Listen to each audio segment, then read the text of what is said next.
Samantala, toneladang tilapia ang nangamatay sa Laguna de Bay mula pa noong isang linggo. Bukod dyan, pinoproblema rin ng mga mangingisda ang pagdami sa lawa ng knife fish na itinuturing nilang peste.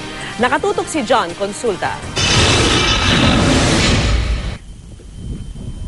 Ito ang tumambad sa aming pag-iikot kanina sa Laguna de Bay sa bahagi ng Calamba, Laguna. Mga naghihingalot patay na mga tilapia.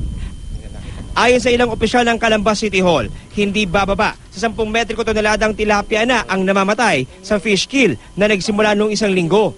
Ayon kay Mang Cipriano, fish pen operator sa Calamba, napansin nila ang paglutang ng kanilang mga tilapia nang magsimulang umulan noong mga nakaraang linggo.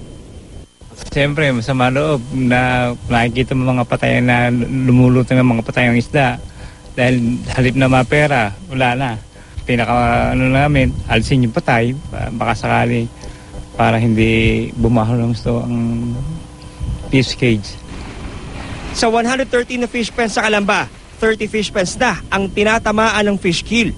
Hinala ng City Agricultural Services Department, Agri-Aqua Management Services Division, ang biglang pagbaba ng dissolved oxygen sa Laguna de Bay, dala ng biglang pag-uulan nitong mga nakaraang araw, ang ugat ng biglang pagkamatay ng mga isda. Pag umulan, yung tubig na mainit sa ibabaw, lalamig siya, magiging mas mainit yung nasa ilalim at magkakaroon ng overturn. Yung nasa ilalim ang pupunta sa ibabaw at na mababa ang dissolved oxygen level na siyang nakakaapekto sa ating mga isda. Pinoproblema rin ngayon ng mga mangingisda ang biglang pagdami ng populasyon ng isdang knife fish sa Laguna de Bay.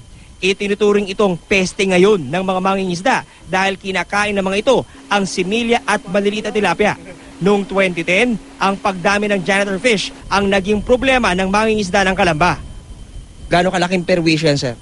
Malaking perwisyo ito sa mga magpifish pan at saka sa mga mangingisda. Dahil wala akong nga mahuli eh. At yung mga similya ng tilapia, kinakain nun ito eh. Pati yung hipon. Sobrang dami nila ngayon dito? Sobrang dami na ngayon dito. Pinag-aaralan na ng lokal na pamahalaan ng Calamba ang mga programa na maaaring ipatupad para masugpo ang pamemeste ng knife fish sa Laguna de Bay. Kumuha na rin ng water sample ang mga eksperto ng Laguna Lake Development Authority o LLDA para masulit matukoy ang iba pang posibleng dahilan ng pagkamatay ng mga tilapia sa Laguna de Bay.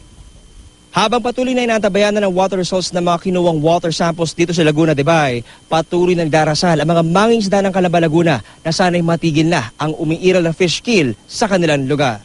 John Consulta, Nakatutok, 24 Oras.